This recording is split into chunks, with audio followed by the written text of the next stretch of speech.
और अब बात करते हैं हम एक इन्फ्लुएंसर की। हरियाणा के गुरुग्राम से कोलकाता पुलिस ने एक इंस्टाग्राम इन्फ्लुएंसर और पुणे की लॉ यूनिवर्सिटी में पढ़ने वाली युवती शर्मिष्ठा पनौली को गिरफ्तार किया है। आरोप है कि शर्मिष्ठा ने ऑपरेशन सिंदूर के दौरान बॉलीवुड कलाकारों की चुप्पी को लेकर इंस्टाग्राम पर एक वीडियो अपलोड किया था। इस वीडियो में बोलते हुए उन्होंने एक विशेष धर्म पर आपत्तिजनक टिप्पणी की थी। शिकायत मिलने के बाद कोलकाता पुलिस ने मामला दर्ज किया, जिसके बाद शर्मिष्ठा और उसके परिवार को नोटिस भेजे गए, लेकिन वो फरार हो गए। कोलकाता की अदालत ने शर्मिष्ठा पनौली के खिलाफ गिरफ्तारी वारंट जारी कर दिया और इसके बाद कोलकाता पुलिस ने शर्मिष्ठा को गुरुग्राम से गिरफ्तार किया, जहां से कोलकाता पुलिस ट्रांजिट रिमांड पर उन्हें कोलकाता लेकर गई और कोर्ट में पेश किया। कोर्ट ने शर्मिष्ठा पनौली को 13 जून तक न्यायिक हिरासत में भेजा है।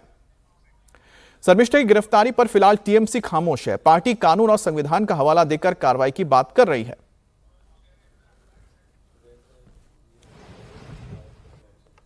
डिवीजन के लिए, प्रोवोक करने के लिए, भेदाभेद के लिए कोई पोस्ट या इसी तरह कोई एक्टिविटीज हम लोग तृणमूल कांग्रेस करता नहीं है, सपोर्ट भी नहीं करते हैं।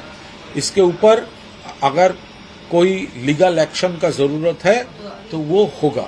हम लोग नहीं चाहता धर्म के नाम पे कोई सेक्शन को कोई आघात देना, कोई भेदाभेद का कोशिश करना, कोई धर्म के नाम पे कोई डिवीजन, धर्म के नाम पे कोई प्रोवोकेशन, जो धर्मी हो हम लोग नहीं करता है और हम लोग बर्दाश्त भी नहीं करता है। That's all, further no comment. वहीं बीजेपी ने इस मुद्दे पर टीएमसी को घेरा है। बीजेपी नेता शुभेंदु अधिकारी ने कहा कि टीएमसी के नेता सनातन को गाली देते रहते हैं, लेकिन उन पर कोई एक्शन नहीं होता है।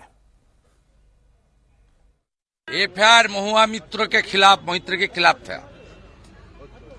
माता काली के ऊपर कितना घटिया टिप्पणी किया, कोई एक्शन हुआ? उनके एमपी सायनी घोष महादेव को लेकर क्या पोस्ट किया, कोई एक्शन हुआ? फिराद हकीम के खिलाफ इतना एफआईआर हुआ, कोई एक्शन हुआ? एक्शन जो सनातनी है उनका ऊपर होता है, और यहां सनातनी का गाली देना लाइसेंस है। वहीं बीजेपी सांसद कंगना रनौत ने भी शर्मिष्ठा के समर्थन में आगे अपना बयान दिया है। कंगना ने कहा है कि भले ही शर्मिष्ठा की भाषा तीखी रही हो, लेकिन आज के दौर में युवा इस तरह के शब्दों का इस्तेमाल करते हैं। अगर उसने माफी मांग ली है तो उन पर ऑपरेशन नहीं होना चाहिए, उनके खिलाफ कार्रवाई नहीं होनी चाहिए, और इस तरह की किसी को डराने या प्रताड़ित करना न्याय संगत नहीं है और शर्मिष्ठा को तुरंत रिहा किया जाना चाहिए। इस बीच शर्मिष्ठा पनौली के बचाव के लिए आंध्र प्रदेश के उप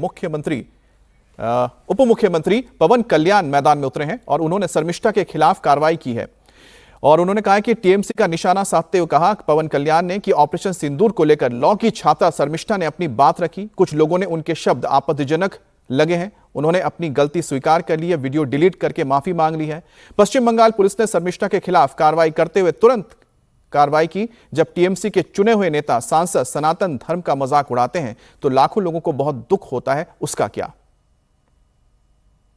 किसी को भी, कोई भी हो, हिंदू मुस्लिम सिख ईसाई, किसी को भी किसी की रिलीजियस सेंटिमेंट्स को हर्ट करने का कोई अधिकार नहीं है। अब पाकिस्तान को जितनी भर के गालियां देना है आप दीजिए, भर के गालियां दीजिए, हमको कोई एतराज नहीं है। मगर जबकि पूरा देश 140 करोड़ भारतीय एक साथ कांधे से कांधा मिलाकर खड़े हुए हैं, उस वक्त आप इस तरह के अल्फाज यूज करेंगे अगर हमारे नबी के बारे, हमारे प्रॉफिट के बारे में, तो कोई बर्दाश्त नहीं किया जाएगा।